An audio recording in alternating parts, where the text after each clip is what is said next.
Good morning friends, welcome to our YouTube channel. Friends, income tax return के जो forms हैं for financial year 1920 assessment year 2021 वो notify कर दिए गए हैं। ये जो नए फॉर्म्स आए हैं इसमें कुछ बड़े चेंजेस किए गए हैं जो अब आपको फाइल करते समय ध्यान रखना है कि डेटा जो है एडिशनली क्या मांगा गया है। वीडियो पे आगे चलने से पहले एक इंफॉर्मेशन आपके साथ शेयर करना ये है कि जीएसटीआर 9 जो 18-19 की फाइलिंग होनी है उसके रिलेटेड एक प्रैक्टिकल ट्रेनिंग सेशन रखा गया है 7 जून 2020 को। तो आप रजिस्ट्रेशन कराने के लिए इस नंबर पे कॉल कर सकते हैं। संडे का दिन है, आराम से आप इस वेबिनार को अटेंड कर पाएंगे। रजिस्ट्रेशन कराने के लिए आप दिए गए नंबर पे कॉल कर सकते हैं जो आपके स्क्रीन पे दिखाया गया है। अब आते हैं कि क्या हमारे पास चेंजेस किया गया है इनकम टैक्स की रिटर्न फॉर्म्स जो असेसमेंट ईयर 2021 में आपको फाइलिंग करना है।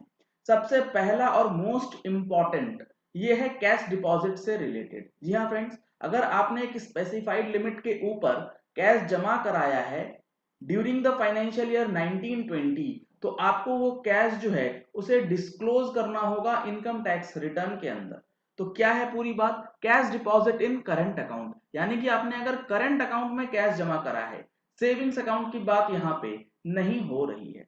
इन ऑल आईटीआर फॉर्म्स, चाहे आप आईटीआर 1 भरे, आईटीआर 2 भरे, आईटीआर 3 फाइल कर रहे हैं, आईटीआर 4 फाइल कर रहे हैं, किसी भी प्रकार का फॉर्म आप यूज कर रहे हैं, इट इज मैंडेटरी, ये कंपलसरी है to declare amount of cash deposited. यहां पर अमाउंट जो होगा वो होगा कैश डिपॉजिट करने का, यानी कि जो अमाउंट आपने कैश जमा करा है अपने बैंक अकाउंट में, करंट अकाउंट में, in one or more current accounts with a bank if amount or aggregate exceeds rupees 1 crore during the financial year 1920।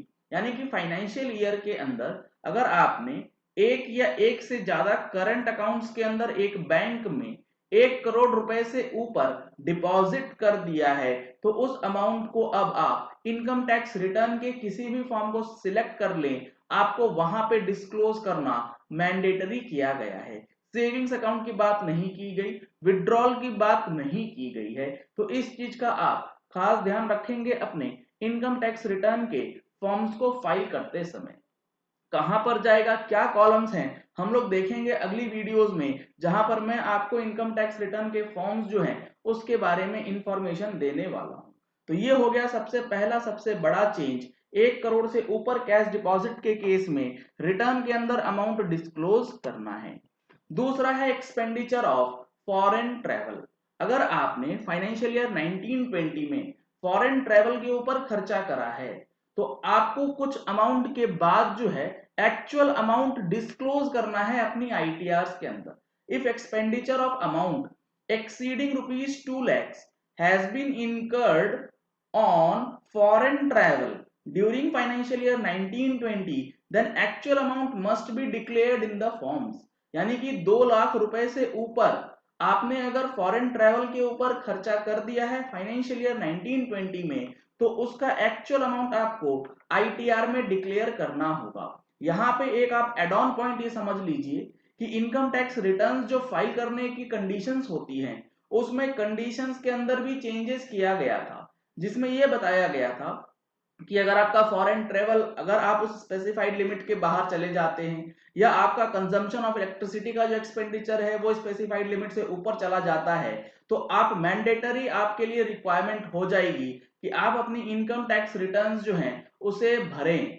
पहले अगर आप नहीं लायबल थे और आपने एक्सपेंडिचर कर दिया है फॉरेन ट्रैवल का तो आपको आईटीआर भरना मैंडेटरी हो जाएगा बियॉन्ड स्पेसिफाइड लिमिट जो शायद 2 लाख रुपए की ही रखी गई है। तो इस बार का आईटीआर जो है वो काफी महत्वपूर्ण होने वाला है।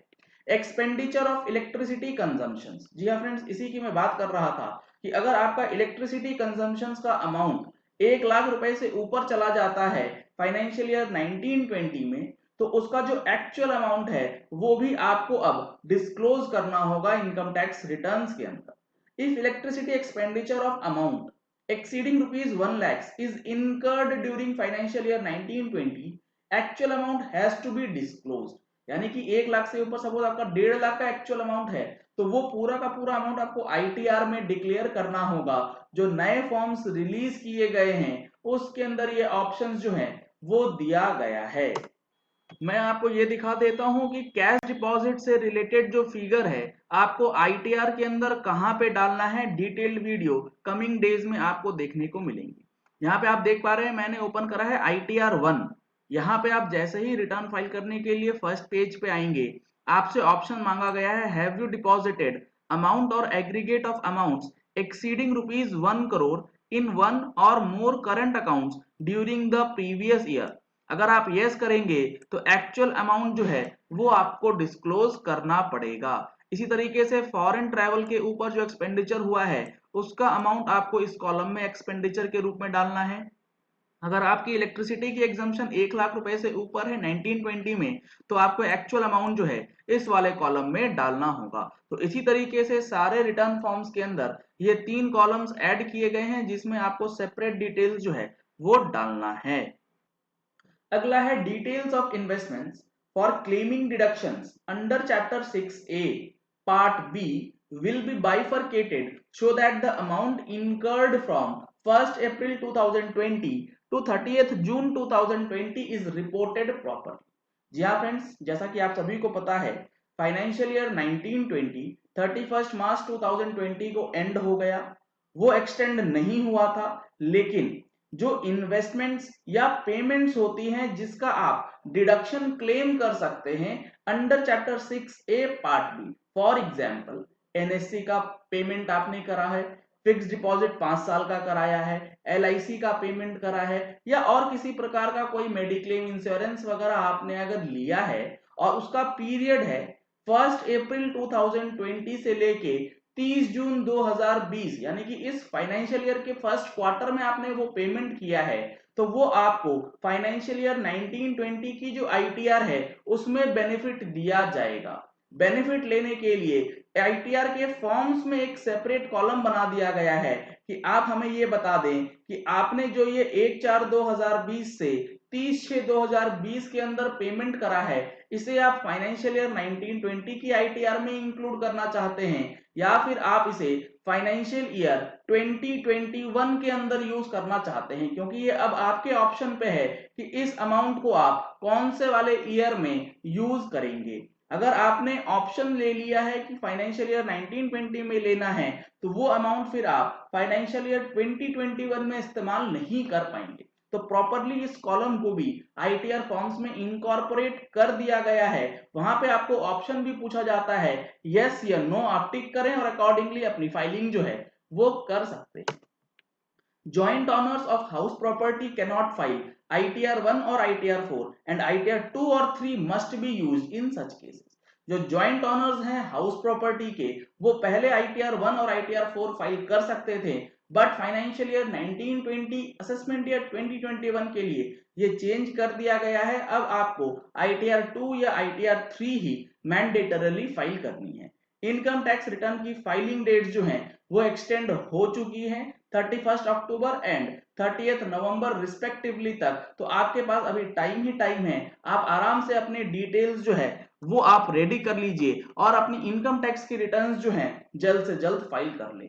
और उससे पहले आपको अपनी जीएसटी की एनुअल रिटर्न फाइल करनी है 30 सितंबर 2020 तक, जिसकी लास्ट डेट जो है अब आने ही वाली है और उसकी तैयारी करने में आपको काफी समय लग सकता है क्योंकि उसके अंदर काफी सारा कंफ्यूजन जो है लोगों के अंदर भरा हुआ है। तो आपके पास भी अगर कोई कंफ्यूजन है तो आप हमारे वेबिनार में जुड़ सकते हैं, जिसके लिए मैंने आपको डिटेल्स वीडियो के स्टार्टिंग में बताया था।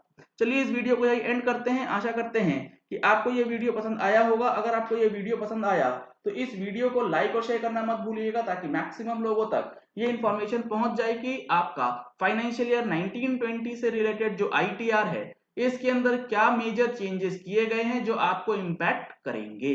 अगर आपने हमारे चैनल पे फर्स्ट टाइम ट्यून इन किया है तो चैनल को सब्सक्राइब करने के लिए नीचे दिए गए रेड कलर के सब्सक्राइब बटन को प्रेस कीजिए, साथ में जो बेल आइकन है उसे भी प्रेस कर लीजिएगा ताकि वीडियोस की नोटिफिकेशन आप तक रेगुलरली पहुंचती रहे। Thank you and have a nice day.